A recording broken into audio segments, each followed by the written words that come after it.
Lumipas ang 2 buwan at merong panauhin ang dumating sa kubo ni Lolo Ruben. Habang abala itong si Lolo Ruben sa pagsaka ng tuba, ay merong tumawag ditong isang lalaki. "Ruben! Ano na?" Pasigaw na wika nito kay Lolo Ruben. Nagkatinginan muna ang dalawa hanggang sa nakilala na ito ni Lolo Ruben. Dali-dali naman itong bumaba sa puno ng nyog upang puntahan ang lalaking yon.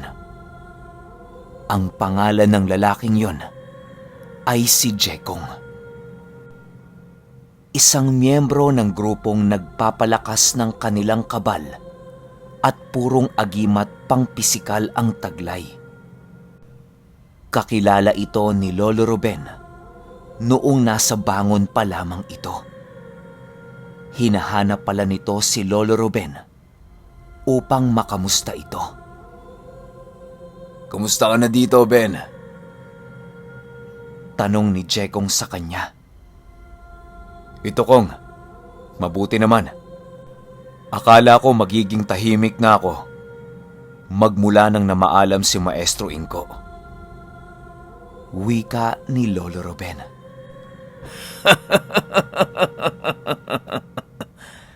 "Nasa dugo mo na yan, Ben. Maniwala ka sa akin. Nakakalungkot isipin na hindi ko na ibalik ang utang na loob ng pamilya ko sa maestro mo bago man lang ito pumanaw." Wika ni Jekong. Kung di nyo kasi na itatanong, minsan nang natulungan ng maestro ni Lolo Ruben itong pamilya ni Jekong. Ito yung mga panahong ginagambala sila ng mga aswang. Ipinagbubuntis nung panahong yon ang batang kapatid nito ni Jekong. Kasama nito si Lolo Ruben noong naganap ang laban ng aswang kontra Inko. Maniwala kayo o hindi, 2 matandang aswang ng magkaibang angkan ang nagsanib puwersa upang mapatay itong si Inko. Pero hindi sila nagtagumpay dahil sa napakalakas nitong agimat na taglay-taglay. Para silang batang nakipaglaban sa isang matanda nung mga oras na yon. Isang araw, habang abala itong si Lolo Ruben at si Inko sa pag-aayos at pagsasalansa ng kanilang mga pananim, ay biglang pumunta itong tatay ni Jekong. Nasa edad 19 na itong si Jekong noong mga panahong yon. "Mang Inko! Mang Inko!" sigaw ng ama nito. "Oh, napadalaw ka, Rico!" sagot naman ni Inko habang lumalapit ito dito. Si Lolo Ruben, abala noon sa pag-aayos ng kanilang pananim. "Tulungan mo kami, Inko. Napakaraming aswang kagabi. Halos hindi kami makatulog kakabantay sa asawa ko." Habang nagsasalita itong ama ni Jekong, pinaupo na muna ito sa payag ni Inko. Ang payag o payag ay isang barong-barong na maliit na bahay na walang dingding. Hanggang sa nag-usap na itong dalawa tungkol sa problemang kinakaharap nitong pamilya ni Jekong. Dahil sa lubos na matulungin itong si Inko, ay hindi na ito nagdalawang isip na tulungan sila. Kahit may mga importanteng gagawin ito sa gabing yon at sa mga susunod na araw, ay ipinagpaliban niya na ito. Hanggang sa sumapit na ang hapon at pumunta na nga itong magmaestro sa bahay nila Jekong. Naghahanda na ang mga yon ng madatnan nila. Halos mapuno na ng usok ang bakuran nito dahil sa pagsisiga ng mga balat ng nyog. Sinusunog din ito ang ibang makabuhay niyang dala upang pantaboy sa mga tagamasid na aswang. Noong malapit na itong si Inko sa bahay nila, amoy na agad nito ang di maipaliwanag na ginawang pagmamarka ng mga nilalang. Doon pa lang sa amoy, alam na ni Inko kung ano-ano ang mga yon. Kumpirmado, 2 mataas na uri ng aswang ang gumagambala dito. Di na ito nag-aksaya ng panahon at nag-usal yon habang kumukuha ng tubig. Pagkausal nito, ay iniihip niya yon sa tubig na kanyang dala at isinabo yon sa bawat parte ng bahay. Dingding, pinto, bubong, at bakuran ang sinabuyan nito ni Inko. Tinitingnan lang naman siya ng mag-ama habang nagtataka. Hinayaan na lang nila itong si Inko sa kanyang ginagawa dahil alam din naman niyang para sa ikabubuti nila ang mga yon. Sige, dito kami magpapalipas ng gabi. Sa wakas, nagmarka na ang mga buang. Wika ni Inko. Si Lolo Ruben naman ay paupo-upo lang at nagmamasid sa kanyang maestro. Humingi lang yon ng bagakay na may nakapulupot na makabuhay dahil sa may gagawin ito pagsapit ng dilim. Habang papasapit ang dilim, ay nag-uusal itong si Inko para sa pangkubli ng kanyang aura sa mga nilalang. Kahit ang mismong amoy nito ay ikinubli niya na rin. Para isipin ng mga aswang na tanging itong disipulo niya lamang ang tutulong sa pamilya ni Jekong. Bantog na bantog kasi itong si Inko sa kanilang lugar dahil sa tirador nga ito ng mga aswang. Ito ang ginagawa niyang pampalipas oras kapag nababagot siya. Sinusurpresa niya ang mga yon sa gamit niyang krus ng batis, tapos hindi niya na ito pinapakawalan. Kahit nga batuhin yon ni Inko, basta nakalapat ang krus doon, ay tiyak na ang kamatayan ng aswang kapag tinamaan siya ng bato. Sumapit ang gabing yon at nagsisihanda na itong mag-asawa upang matulog. Sa silid na muna sila pinatulog ni Inko at pinalibutan niya yon ng mga batong nakababad sa langis. Dinagdagan niya rin ito ng asin upang dobleng panangga ang magagawa nito sa mga aswang. Kahit anong uri ng abilidad ng aswang na yon, ay tiyak hinding-hindi nito malalapitan ang mag-iina.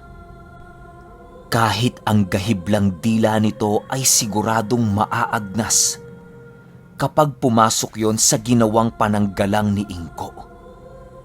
Hindi lang kasi mga ordinaryong dasal ang mga inilagay niya doon, bagkus ay mga malalalim na aral ng dasal na ibinigay sa kanya ng gabay ng krus ng batis. Ilang oras pa ang lumipas at meron nang naririnig ang mga ito na pagkaluskos, di kalayuan sa tahanan nitong mag-ama. Itong si Inko ay hindi na nila nakakausap dahil nakatingin lang ito sa may pinto habang bumubuka-buka ang bibig. Para bang meron itong tinatawag.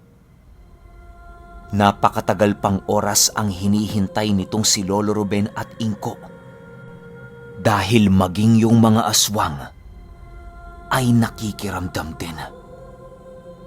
Alam nilang naroroon na ang mga yon, pero para bang naghihintay ang mga ito ng perpektong pagkakataon. Hindi na nakapagpigil itong si Inko sa sobrang kabagutan at siya na mismo ang lumabas upang hanapin ang mga yon. Sinundan naman kaagad ito ni Lolo Ruben habang daladala ang bagakay na may pulupot na makabuhay.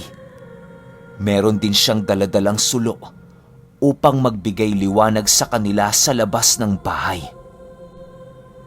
Paglabas nitong dalawa, pansin na pansin nila ang animoy mga ahas na gumagapang sa buong paligid. Ben, akin na yung sulo. Wika ni Inko. Binigay naman kaagad ito ni Lolo Ruben at matapos yan ay inihagis yun ni Inko sa damuhan. Kitang-kita talaga mismo ni Lolo Ruben ang mga nagsisipulasang mga nilalang na yun. Napakabibilis ng paggapang nito sa damuhan na para talaga silang mga ahas. Hanggang sa unti-unti silang nakarinig ng tik, tik, tik. Dahan-dahan silang napalingon sa itaas ng puno at doon ay nakita nila ang pinakamatandang tiktik sa buong lugar ng Bangon. Lalaki ang tiktik na yon at talaga namang nakakatakot ang itsura nito. Animoy lobong sigbin ang itsura nito at kayang magpalit sa isang kaanyuan ng isang aswang na lumilipad. Nangingintab ang itim na balat nito at nanlilisik ang mga mata. Inko! Sabi ng ikaw yan! Wika ng tiktik na yon. Pagkatapon kasi ni Inko ng sulong yon, ay ang pagbaba niya ng sabulag niya para makita siya ng mga nilalang na yon. Maaaring susugod kasi agad ang mga yon dahil sa nag-iisa lang itong si Lolo Ruben sa paningin nila. Sabi na nga ba, ang napakadulas na si Duday. Pasensya na lang dahil ngayong gabi mismo, ang nakatakdang katapusan ng buhay mo. Wika ni Inko. Nag-aangil na ang nilalang na yon at animoy nag-aalulong. Senyales yun na nagtawag na ito ng mga kasama upang maging katulong niya. Nagsilitawa na rin ang mga aswang na parang mga ahas ang katawan sa damuhan. Nakatitig lang ito sa dalawa at naglalaway ang mga yon ng dugo. Animoy, dugo yun ng mga nabiktima nitong mga aswang. Wala kasing putol na nangingitim na ang kulay.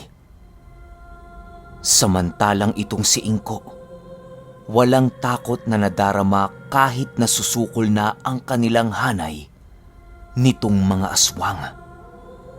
Halos mapaatras na nga itong si Lolo Ruben dahil sa dami nitong mga kalaban nila.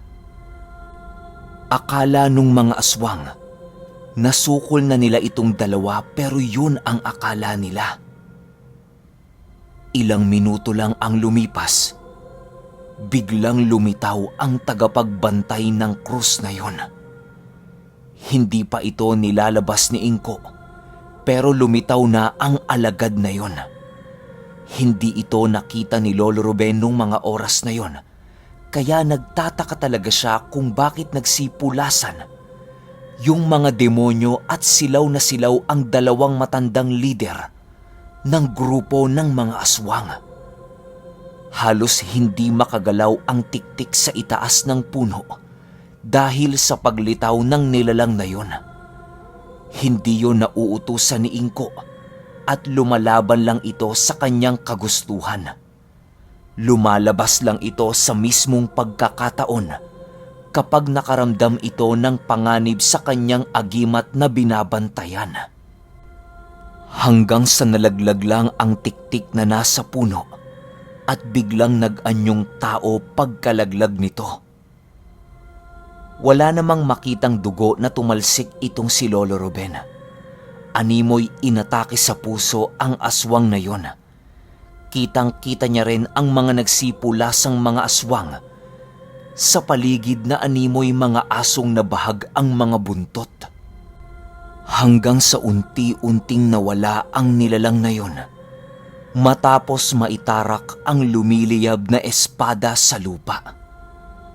Nakaupo na rin itong si Inko sa lupa at nag-uusal ito habang may hawak-hawak na lupa sa kanyang kamay.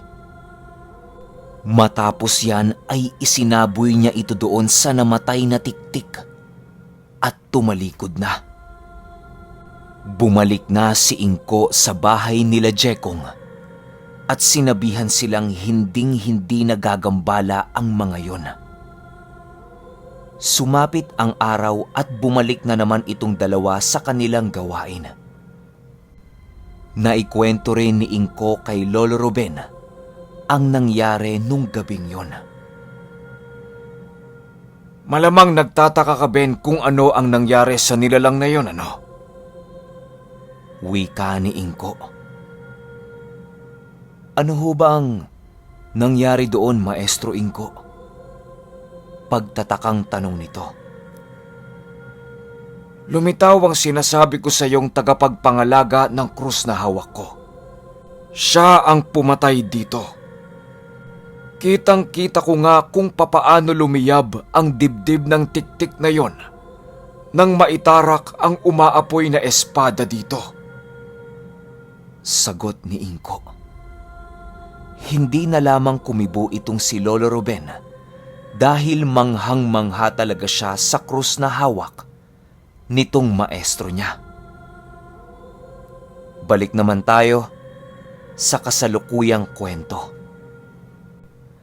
Habang nagkukwentuhan si Lolo Ruben at itong si Jekong, ilang oras na pagkukwentuhan, biglang dumating itong si Lolo Enteng kasama ang kararating lang na si Lolo Berto. Oh, Berto, kumusta? Tanong ni Lolo Ruben. Okay lang naman, Ben. Napakasaya sa lugar na yon.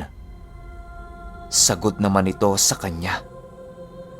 At dahil kakarating lang nitong si Lolo Berto, ay di niya pwedeng palipasin ang araw na yon nang walang nagaganap na inuman. Dali-dali itong umakyat sa isang puno ng nyog upang kunin ang kanyang tuba na iniwan doon. Di na rin nakapalag itong si Jekong dahil sa napakakulit nitong si Lolo Ruben. Yung tipong ayaw mong uminom, tapos kukulitin ka talaga hanggang sa mapapayag ka. Naging masaya naman ang inuman nila.